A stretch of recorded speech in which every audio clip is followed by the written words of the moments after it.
Here's problem 2. It wants us to find all critical points to the function f of x equals x to the fourth minus x squared minus 6. Now, the key is what we're going to use here is the derivative. Now remember, the derivative tells us the slope at any particular point on that curve, whatever the curve is.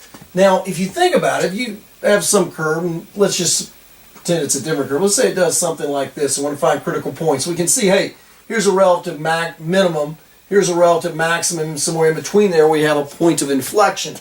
Well, if you look at the maximum and the minimum here, what's true about the slope of the line that's tangent to that? Well, it's going to have a slope of what?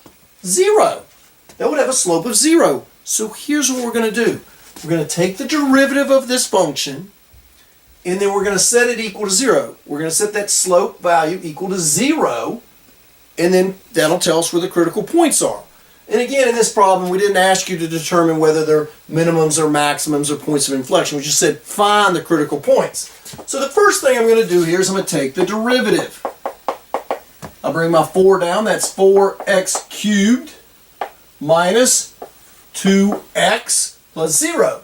Now, that's the derivative. That tells me the slope at any point on any part of the curve. Now again, since this is x to the fourth, you know it's more of a parabola type shape.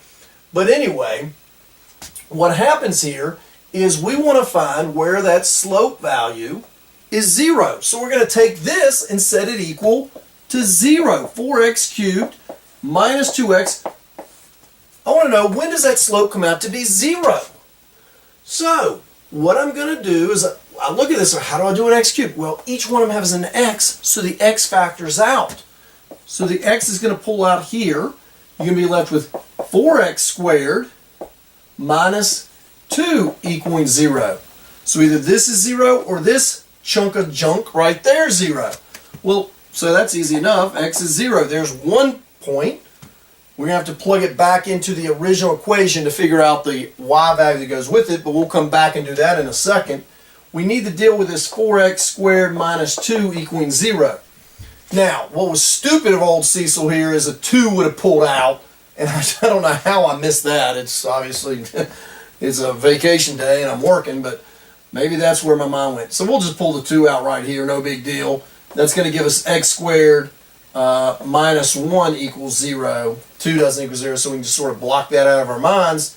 And what you're going to get here is x is an x plus 1 times an x minus 1. So you have two values. You have it when x is positive or negative 1. You could move the 1 over and then take the square root, but either way I think you could see 1 squared minus 1 is going to give me 0, and negative 1 squared minus 1 is going to give 0. There's 3 different points here. So we have one at 0, one at negative 1, and one at positive 1. So what I need to do is I need to figure which y's go with it. So one of the ordered pair, let's go with 0. When I plug 0 back into the original equation, 0, negative 6, because 0 to the fourth minus 0 squared minus 6 gives me negative 6. I now need to plug positive 1 in. 1 to the fourth minus 1 squared, well, that's 1 minus 1 gone. That's at 1, negative 6. Well, that's interesting. When I plug in negative 1, I'm going to get negative 1 to the fourth is 1 minus negative 1 squared, 1. That goes away again. This is a little bit crazy, but that's where they are. Now there is another point. We can't forget about it.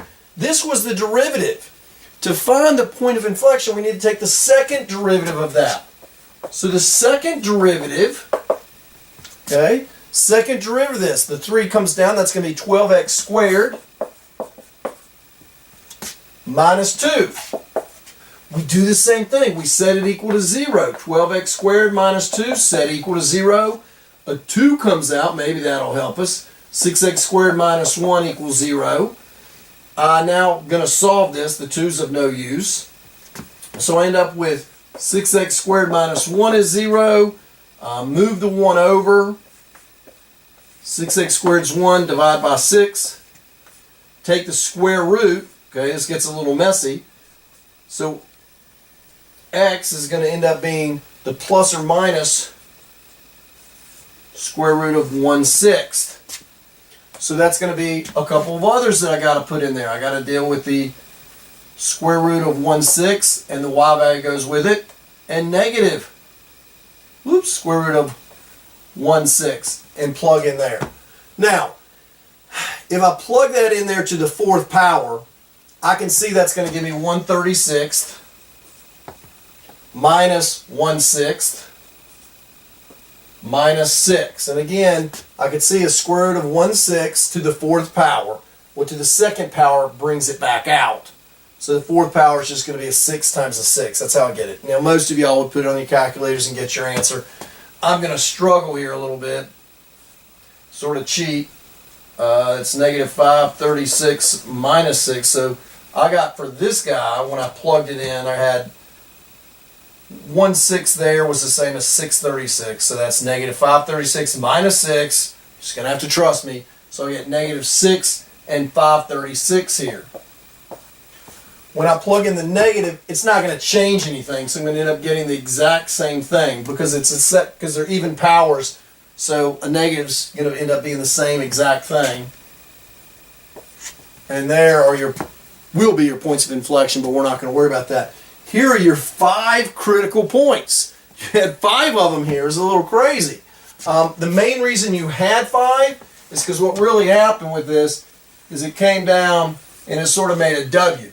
So you had a minimum here, another relative minimum here, a relative maximum there, point of inflection, and that's how it ended up being. When you have a fourth like that, you're going to get this W shape. So there were 5 points here that were critical. Took a while to do it, but really not that difficult if you think what you're doing. There you have problem number 2. Good luck with the rest of that page.